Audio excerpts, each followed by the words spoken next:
Hello friends, welcome to CrackGate CSE, and in this particular series of algorithm, today we'll be discussing collision resolution technique in hashing. So in previous video we have discussed what is hashing, what is hash function, and how many types of hash function or methods we are having in hash function, right? So before starting this video, I would like to request you all, if you have not subscribed my channel, please subscribe the channel and press the bell icon so that you can get an update whenever I'm uploading any new video. Now let's start with the collision resolution technique. So we know that when collision occurs, when two key values are fighting for a same index field, right? So for example, we can say that I'm having two key values, and when we are calculating the index field value, that means where the key needs to be stored, if that value for both of the keys is same, that means the both keys are fighting for same index value, and if this case occurs, then we say that it is a collision. So these are some techniques which we will be using to resolve the collision. That's why it is known as collision resolution technique. So first is chaining. This is also known as separate chaining. So in chaining we will be managing or maintaining those key values outside the array or outside the hash table, while in open addressing we will be managing all those key values in the hash table only, right? So that's why the chaining is outside, because we will be managing outside the hash table, and this is inside because we are managing inside the hash table only, right? So in open addressing I am having three techniques. One is linear probing, quadratic probing, and double hashing. I will be creating separate videos on these three techniques. So in this particular video we will be discussing chaining, right? So in chaining, key is not directly stored in the index field. That means this is the hash table. So here I will not be storing the values in this hash table, right? We link the key outside in case of collision. So if there is any collision, we will be maintaining the link and will be storing the key outside this particular hash table. Let's see how. See, this is an example where m value is 6, which will be ranging from 0 to 5. So I took a hash table ranging from 0 to 5 as an index, right? This is the hash function given, that is key mod m, and these are the different keys. Now first of all we will be seeing that is if there is any collision or not. If there is any collision, then we will be managing it using the chaining method. So for 8, key is 8 mod 6. For first key it is 8 mod 6. So what it will be? 8 mod 6 will be equals to 2. That means the 2 will be stored here. So I will be taking a field, or I will be managing it as a linked list, right?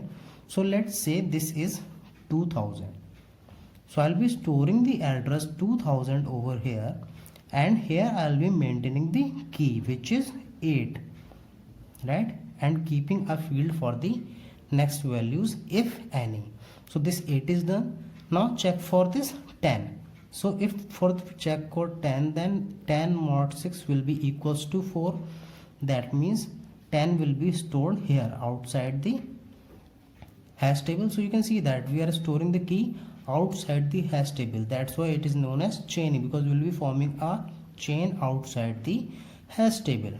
So 10 is stored here. Let's say its address is 4000. So the address is stored in the respective field value, right? Similarly, if you check for 5 mod 6 will be equal to 5 only. So here also I will be having a node where I will be storing 5, and let's say its address is 5000. So I will be storing 5000 here. That means the address of the node, right? Similarly, if you check for 14 mod 6 will be 2. That means there is a collision. So if there is a collision, I will be maintaining a chain for the same. So 14 will be stored here, and here the address is, let's say, 2002. So this 2002 will be stored over here, right? Similarly, if you check for this 20, so 20 mod 6, so what will be the remainder? 2 will be the remainder. So again I will be maintaining a node after this 14 because 2 is the respective value. Because if you find 20 mod 6, remainder will be 2, that means I have to maintain in 2, that's why I'm forming a chain. So 20 will be here. Let's say its address is 2004, so I'm maintaining 2004 over here. Similarly, if you check for this 11, what will be 11 mod 6? I think it will be 5. So this 11 will be maintained in a separate node, and the address of this node, let's say 5002, is maintained in this particular node, previous node, right? Similarly, if you check for 16, then the value will be 3, right? I think the value will be 4, right? So 6 2 is 12, remainder is 4. For 16 has to be maintained over here. Let's say its address is 4002, so this 4002 will be maintained here. Similarly, if you check for 17, 17 will be here, right?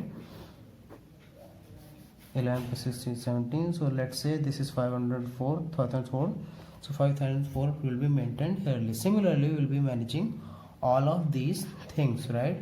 For example, if you have 6, so 6 we can maintain over here, right? Let's say this is 0002, so the address will be stored 002. So here you can see that while I am trying to resolve the collision using the chaining, I am forming a chain for each respective value, because see, this is one chain, this is another chain, and so on.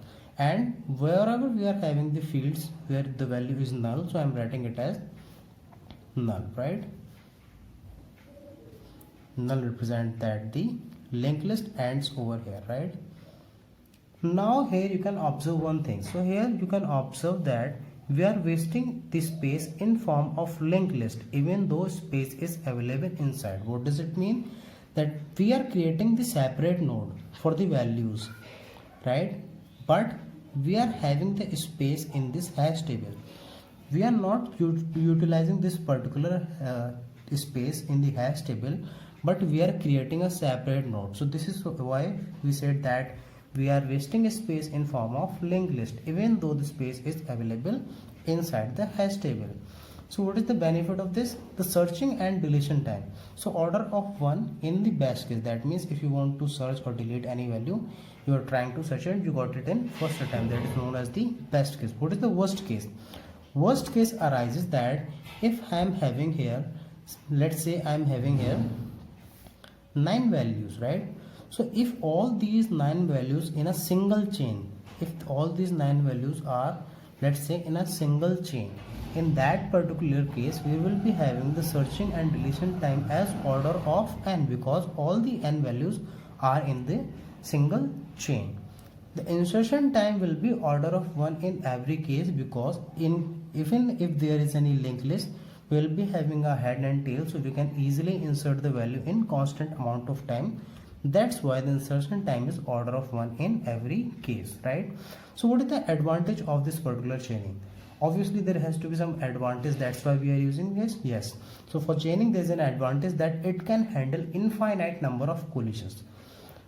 Let's see, if I am having 100 values over here, 100 key values in this, and all these 100 values I am able to maintain in a chain using a linked list. That's why we say that the advantage of chaining is it can handle infinite number of collisions. You can say that here I was having some collision, so I maintain 2 fields. If I am having collision for 100 values, then I will be maintaining 100 node or the linked list of 100 node, right? So that way I can handle infinite number of collisions, right? Now there is one important thing. This is the formula for load factor. What is the load factor? Load factor is alpha, which is defined as the number of keys divided by this m. M is nothing but the size of the hash table. So here if you try to find out for this particular example, alpha will be equals to what are the key? 4, 4, 8, 9 keys I am having. 9 by 6, so it will be 1.5, I think, right? So here the load factor is 1.5, and in chaining the load factor varies from 0 to infinite, because if there are infinite number of keys, then all keys can be maintained in a single linked list. Then the load will be infinite, so the value can range from 0 to infinite, right? In the next video I'll be discussing some questions, and either I'll be discussing some questions or I'll be discussing the next method, which is open addressing. In that we'll be discussing linear probing. So I thought that you got some idea about the collision resolution technique and what is chaining, how we maintain the collision using the chaining method, right? So if you found this particular video useful, like this video, share it with your friends, and if you are not subscribed to the channel, please subscribe the channel also, right? And in case if you are having any suggestions, any feedback, don't forget to mention those feedback or suggestions in the comment box. And you can now connect with me on my Facebook page and Facebook group. The link is provided in the description, so that you can ask any query over there. So thank you very much for watching. Keep supporting, keep learning. Have a great day.